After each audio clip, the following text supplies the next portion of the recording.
Salut tout le monde, j'espère que vous allez bien. Nous nous retrouvons pour un nouveau tutoriel donc pour la sauvegarde des fichiers SASH avec n'importe quel produit d'Apple, donc appareil d'Apple et n'importe quelle version d'iOS. Donc ce downgrade permet en fait de venir à une version d'iOS, à une version en fait intérieure, enfin par exemple du 6.1.3 au 6.1.2 ou 7.0 au 6.1.2 au 6.1.3. Alors ce downgrade il marche avec iPhone 4, iPhone 3GS et iPod Touch de 4ème génération. Donc c'est surtout pour les iPhone 4 puisque maintenant iOS 7.0 s'approche. Les fichiers SASH sont vraiment très importants pour les sauvegarder. Par exemple, vous passez au 7.0, vous voulez revenir au 6.3, bah voilà, vous les avez sauvegardés. C'est vraiment très simple à les sauvegarder et monte très rapidement.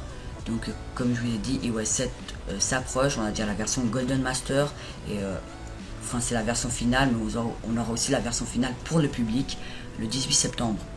Alors même en fait tous les appareils peuvent sauvegarder, donc même l'iPhone 5, 4S, voilà l'iPhone 5, 4S, iPhone 4, 3GS, iPod Touch de 4ème génération, 5ème et tous les iPads ainsi que l'iPad mini.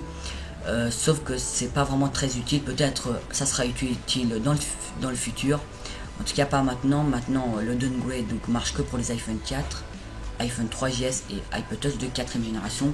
Donc par exemple vous êtes au 6.1, voilà 6.1, vous voulez passer au 6.1.3, vous avez vos fichiers SASH sauvegardés du 6.1, donc vous passez sans problème au 6.1.3 et vous revenez au 6.1 en créant un custom firmware que je ferai une vidéo bientôt, donc quand iOS 7 sortira, donc le 18 septembre ou peut-être avant.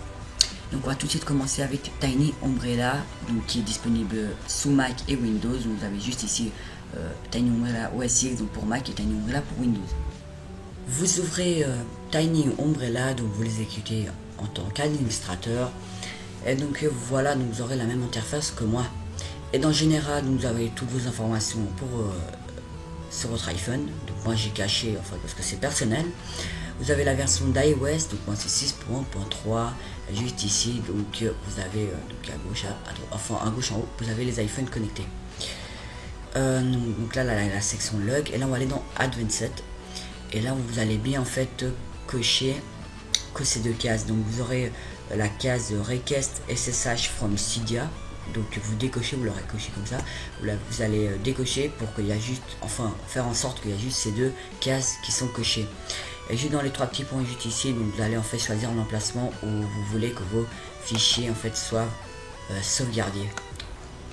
Donc vous allez faire après Save Sash, vous allez patienter juste un peu.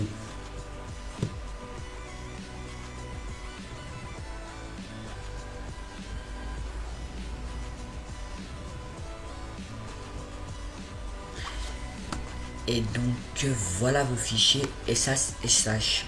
Donc c'est bien écrit iPhone 3,1, donc 6.3 SSH. Donc le fichier est juste ici. Donc maintenant vous pouvez créer un custom firmware. Donc je ferai une vidéo comme je vous ai dit pour en créer un et après revenir à ce firmware, enfin cette version d'iOS. Donc voilà, donc le tutoriel est fini. J'espère que ça vous a plu. Si vous avez des commentaires, des questions, n'hésitez pas dans les commentaires, je vous répondrai. Likez cette vidéo si ça vous a plu et n'oubliez pas de vous abonner à la chaîne. Bye bye tout le monde.